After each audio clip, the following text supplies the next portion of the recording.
Amén. Tomen asiento, por favor. Sin duda es la presencia del Espíritu Santo la que nos guarda, la que nos guía, la que nos va a mostrar en este caminar día a día acerca de lo que Él seguirá haciendo en nuestra vida.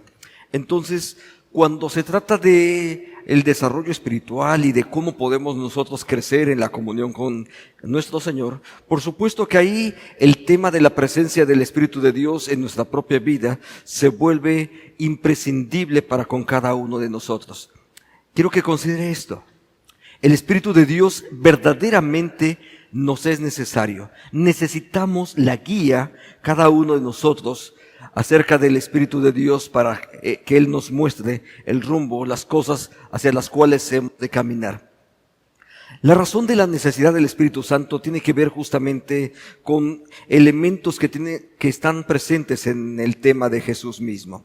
El Jesús histórico, en el año 33 de su ministerio, en ese periodo finalmente Él ministraba particularmente en una sola región. Realmente el ministerio de Jesús mayoritariamente fue en Palestina, en una porción muy pequeña, en un terreno histórico específico. Entonces, la presencia del Espíritu de Dios realmente se ha desenvuelto en esos términos, donde es en un espacio geográfico, histórico, en un momento específico de la historia. Ahí es donde Jesús, el Jesús histórico, ahí es donde realmente Él ministró. Pero ¿de qué manera la presencia de Jesús, la guía, las instrucciones de Él habrían de llegar a nuestra vida? Justamente ese es el papel del Espíritu de Dios, donde cuando el Espíritu de Dios entra en acción, ya no hay límite geográfico, ya no hay un espacio distinto de si se trata del tiempo, sino que ahora en todo tiempo y en todo lugar la presencia del Espíritu de Cristo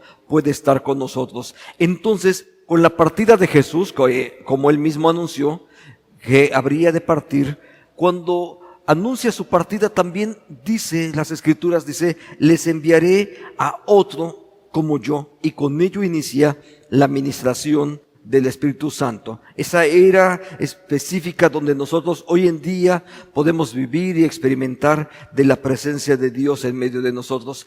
Entonces, la presencia del Espíritu de Dios verdaderamente es necesaria para con cada uno de nosotros.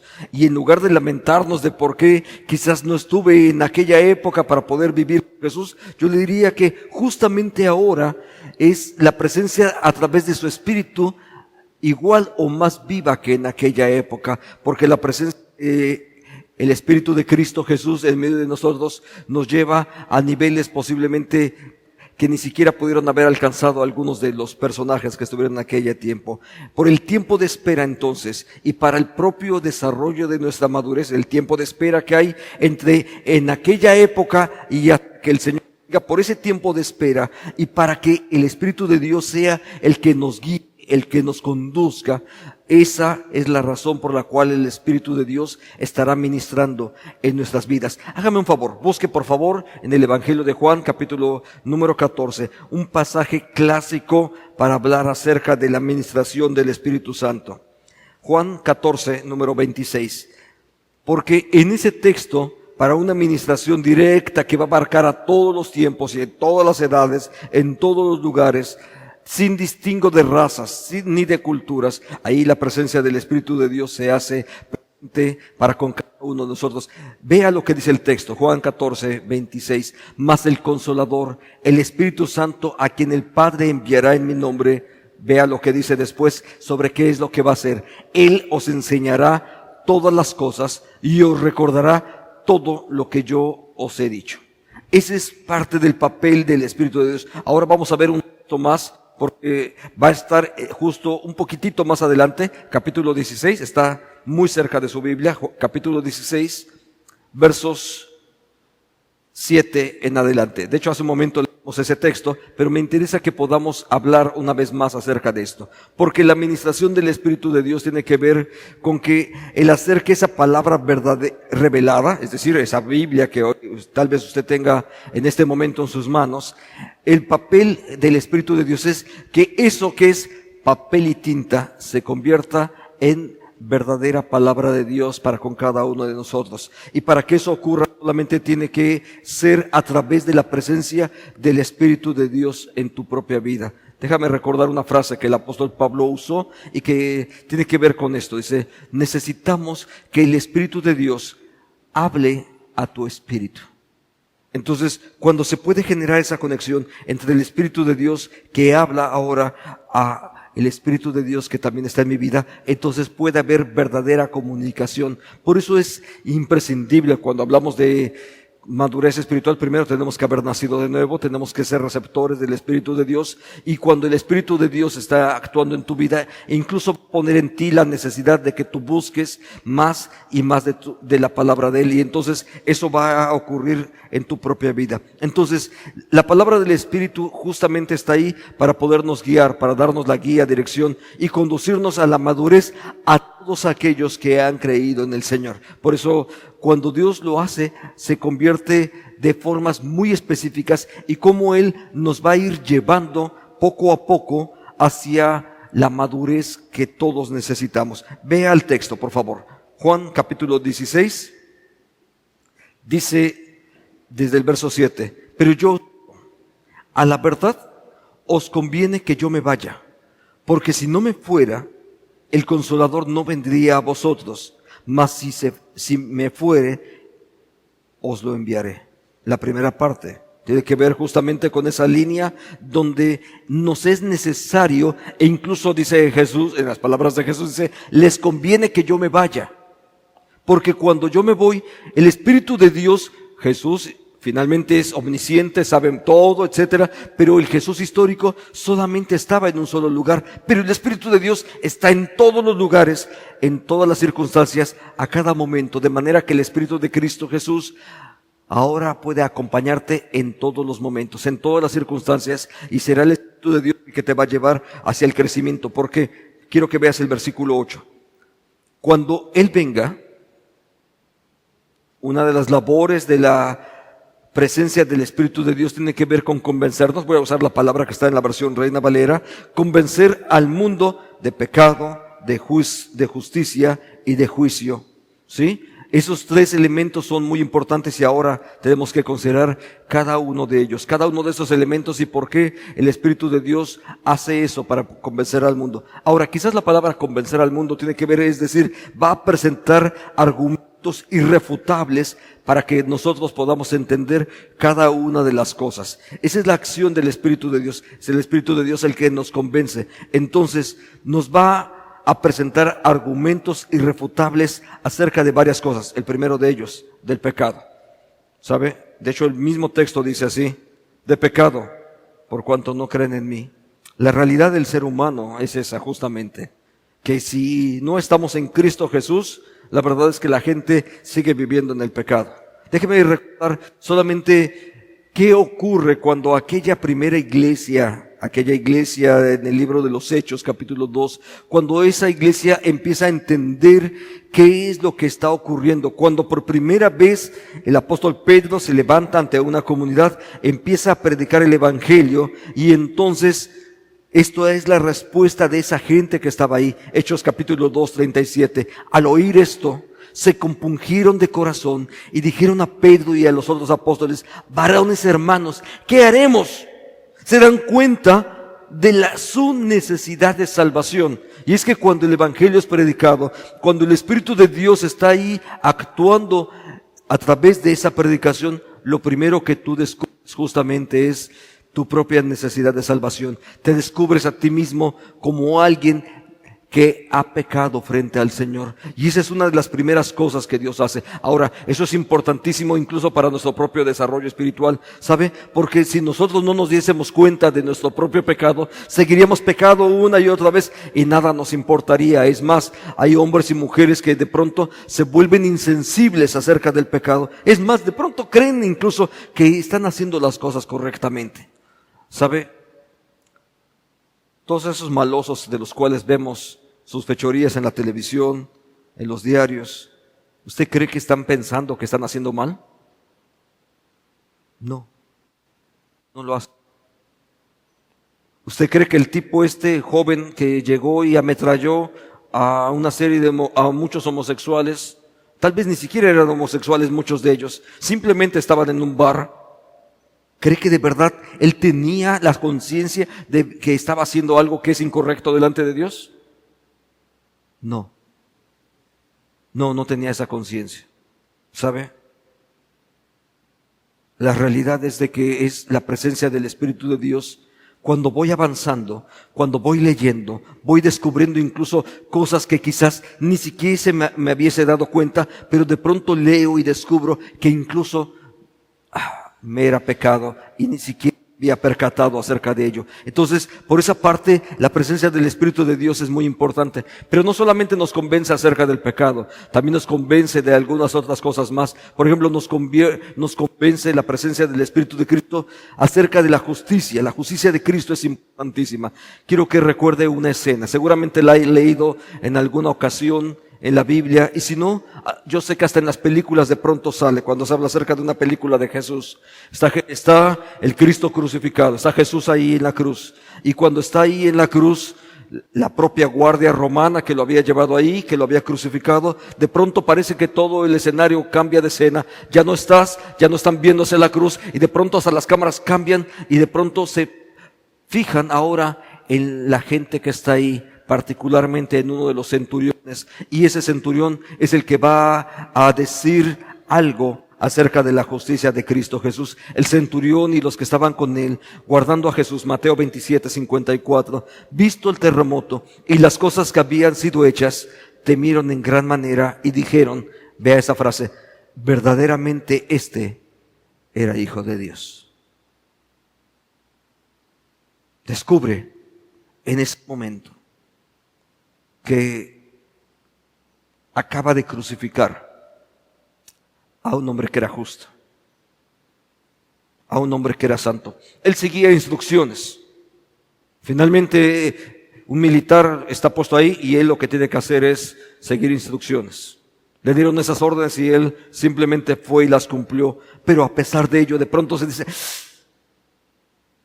descubre en ese momento todo el escenario que está en derredor, las palabras de Jesús que él ha estado escuchando desde la cruz, cómo habla con el hombre que está a su lado y que está ahí crucificado también y que le dice, hoy estarás conmigo en el paraíso. Está escuchando ahí lo que está ocurriendo y en ese momento también ve los cielos cómo empiezan a oscurecerse, la tierra tiembla, toda la naturaleza está protestando, si puedo usar esa palabra, está protestando por lo que ha ocurrido en esa cruz, y en ese momento está el Cordero de Dios clavado en una cruz, reconciliando al mundo, y en ese momento aquel hombre, si verdaderamente ese hombre era justo, la justicia de Cristo es la que va a seguir brillando. Jesús, por su justicia, nosotros fuimos sanados. Por su justicia tenemos liberación del pecado, porque Él es justo y porque la justicia de Cristo nos ha sido aplicada. Por eso es que ahora nosotros podemos vivir en libertad para con el Señor. Esa es la obra de Cristo Jesús. Nos transfirió la justicia del Santo, de que es perfecto, nos fue transferida para que ahora nosotros, dice el apóstol Pablo, justificados pues por la fe, tuviésemos paz para con Dios. Esa es la obra de Cristo Jesús para con cada uno de nosotros. Pero todavía nos convence el Espíritu de Dios de algo, unas cosas más. Nos convence también acerca de juicio, porque el juicio de Dios también ya tiene que ver ahora con nuestra propia salvación, porque el juicio de Dios tiene que ver con que el juicio al príncipe de este mundo, porque el príncipe de este mundo será echado fuera, ¿sabe? Y eso tiene que ver ahora para nosotros, el saber que Dios en Cristo Jesús es quien tiene el control de todas las cosas. No hay nada que ocurra fuera de su voluntad. De pronto podemos ver que la maldad se multiplica a nuestro derredor. Podemos ver que la gente sigue haciendo tropelías y pareciera que es un escenario que pareciera que no va a acabar nunca. Si tú comparas nada más el nivel de violencia que había en cualquier ciudad hace 5 años y el nivel de violencia que hoy tenemos, dice, esto sigue creciendo. Si comparas el nivel de drogadicción, de gente que está afectada, de la violencia generalizada, si consideras el número de adolescentes que resultan embarazadas cada año y que va creciendo. Ves la tasa de divorcio y dices, la tasa de divorcio sigue creciendo. Dices, parece que esto nunca va a acabar. Pero Dios tiene el control de todo esto. Dios sigue en control. Y lo que Dios ha hecho es ponerle un límite justamente al príncipe de este mundo. Porque Él no podrá por siempre hacer eso. Parece que todo crece. Parece que toda esa maldad va creciendo y creciendo. Y es cierto. Pero también está llegando el momento en el que Él mismo será llamado a juicio. Y será echado fuera. Y vendrá la salvación y vendrán tiempos de refrigerio para el pueblo de Dios. Y nuestra esperanza está justamente en eso, porque el Dios que tiene todo el control, el Dios todopoderoso, decidió ponerle límite al maligno. Y el maligno no podrá por siempre continuar, sino que llegará el momento de juicio también para él. Y entonces ese juicio para nosotros también significa liberación. Entonces la presencia de Dios en medio de nosotros es el Espíritu el que está mostrando y actuando para la salvación de cada uno de nosotros. Pero el Espíritu de Dios nos convence de un asunto más. Él es el que nos convence y nos asegura de que justamente en Cristo Jesús, ese que parecería que está ahí todo doloroso, Él es en el que podemos reconocer a nuestro Salvador. Por la sangre de Cristo Jesús nosotros fuimos sanados. Y en Él está nuestra esperanza acerca de lo que Dios continuará haciendo para con cada uno de nosotros. Ahora, la presencia del Espíritu de Dios también no solamente es para convencer, sino también para guiarnos hacia lo verdadero. La palabra de Dios habla acerca de ello. Las guías del Espíritu de Dios está por lo menos en 3 grandes esferas, porque el Espíritu de Dios nos va a guiar hacia 3 grandes esferas. La esfera del conocimiento, nuestra propia práctica y particularmente de la adoración. Hacia estas 3 cosas, no solamente es de lo que el Espíritu de Dios va a arguir acerca de nuestra propia vida y convencernos, sino aparte de ello, la presencia del Espíritu de Dios es para guiarnos, para darnos dirección. Dijo en las palabras de Jesús, Él los guiará a toda la verdad. Y la verdad está por lo menos en estas 3 grandes categorías. Lo que tiene que ver con el conocimiento, la adoración y por supuesto nuestra práctica. Él nos lleva a un conocimiento más cercano del Dios verdadero, ¿sabe? En tanto vas leyendo tu Biblia, buscando más de la presencia de Dios, entre más lees de tu Biblia, va a ocurrirte lo que le pasó a una iglesia en la antigüedad. Descubren al Dios verdadero, y acercarse al Dios verdadero significa dejar atrás todos los ídolos. Ahora, cuando hablo de ídolos, no necesariamente estoy pensando en imágenes, ¿sabe? Muchas veces hemos hecho ídolos de nuestra familia, de nuestros hijos. Los hemos convertido en ídolos y toda nuestra vida funciona a través de nuestros hijos. Pero solo Dios puede ocupar ese lugar. En otras ocasiones es nuestro trabajo. Nuestro trabajo es importante. Mi trabajo es importante. Y en la búsqueda de mi propio trabajo, de mi crecimiento económico, que mi empresa prospere, puedo llegar a perder mi familia, mis hijos, todo lo demás. Pero sí tengo dinero. El trabajo, la empresa, también se convierte en un ídolo. Y no es el lugar que debe de ocupar. Pero también incluso hay ocasiones en las que hemos hecho ídolos acerca de expresiones culturales bonitas que de pronto suenan hasta religiosas, pero que no corresponden a la verdad revelada. Cuando eso ocurre, nosotros tenemos que ubicar exactamente que fuimos llamados a escuchar la verdad revelada que está en las Escrituras, porque solamente ahí es donde nosotros podemos conocer acerca del Dios verdadero. Entonces, una de aquellas iglesias, cuando empezó a escuchar la iglesia de Tesalónica, cuando empieza a escuchar el mensaje de Dios, dice, porque ellos mismos cuentan de nosotros la manera de cómo nos recibiste, no solo a Pablo, sino particularmente cómo recibieron el Evangelio, dice, y cómo se convirtieron de los ídolos para servir al Dios vivo y verdadero. Y ese es el Dios que queremos cada uno de nosotros servir y adorar, ese Dios que está revelado en las Escrituras, el Dios que tiene un componente ético, moral, pero que también habla de salvación, liberación, Entonces, ese Dios que es difícil de poder abarcar en una sola descripción, ese es el Dios que finalmente fuimos llamados a adorar. Ese es el Dios de nuestra salvación. Pero también nos lleva a una práctica de lo verdadero. Nos lleva a apartarnos de acciones que encubren lo honesto y lo puro, para poder caminar entonces hacia lo que es sano, dice el apóstol Pablo, todo lo que es de buen nombre. ¿Sabe? Cada una de las acciones del Espíritu de Dios también nos van a ir mostrando y llevarnos justamente a eso. Mas el que practica la verdad viene a la luz, para que sea manifiesto que sus obras son hechas en Dios. El que practica la verdad. ¿Sabes? Aquí la verdad no tiene que ver con una descripción filosófica. No es una afirmación filosófica acerca de qué es lo bueno y qué es lo malo. No, aquí la práctica se convierte en algo que se hace todos los días. Porque si en la palabra estás viendo, ama a tu prójimo, no robes. Si en la palabra descubres, honra a tu padre y a tu madre. Si en la palabra descubres, honra a Dios con todos tus bienes. Yo sé que la gama de conocimiento bíblico es enorme, pero cada vez que lo descubres, el asunto no es que lo descubras y que lo puedas repetir de memoria, sino que lo podamos practicar día con día. Entonces, cuando dejamos aquello que nos estorba, lo que nos limita, aquello que incluso la Biblia nos muestra como pecado, cuando todo eso queda atrás y empezamos a ser practicantes de la verdad, entonces también la acción del Espíritu de Dios en ese terreno nos va a ir llevando hacia la madurez, no solamente en lo que sabemos, sino también, déjeme ponerlo así, en lo que hacemos cotidianamente. Vamos a una tercera categoría, que es la que habíamos enunciado, nos lleva a la adoración en verdad. ¿Sabe? Hace unos días estaba conversando con el grupo de alabanza, estábamos en un estudio y platicaba con ellos acerca de esto.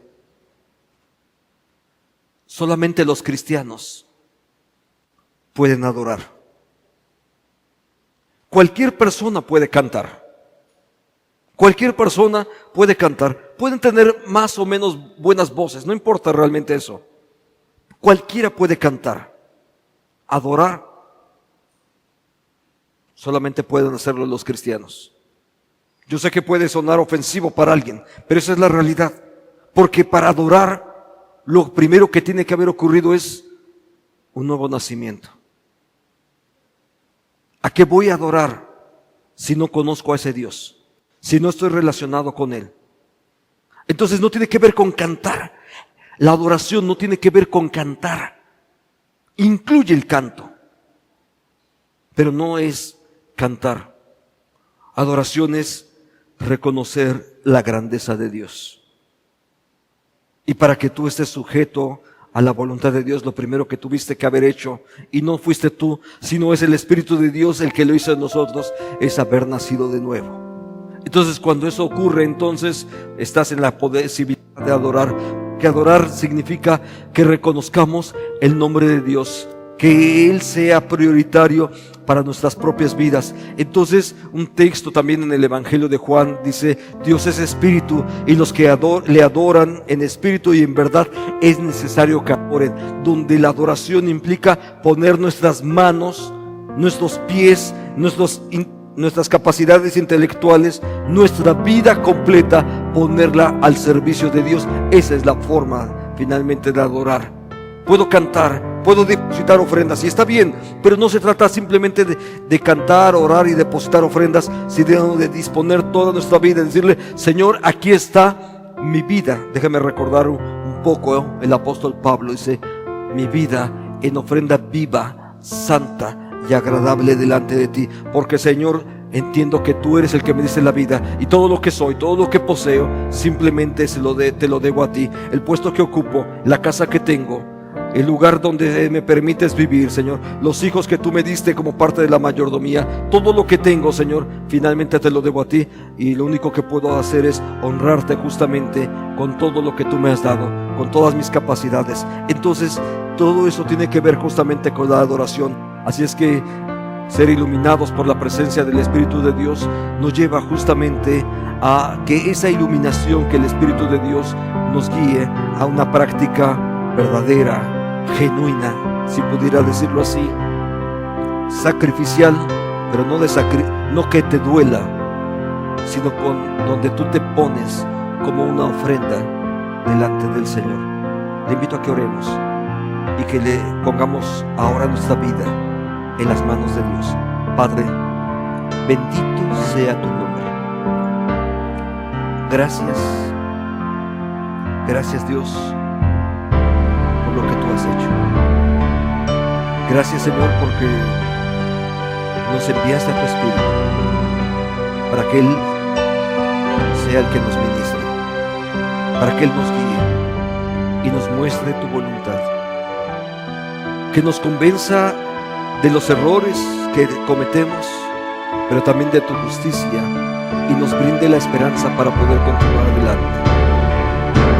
Ahora, Padre, permítenos también adorarte en espíritu y en verdad, disponiendo nuestra vida, los talentos, porque tuyos son, y a ti te los queremos presentar, Señor.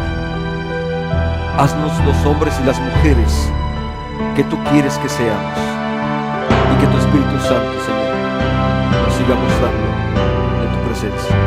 Oramos, Jesús. Amén.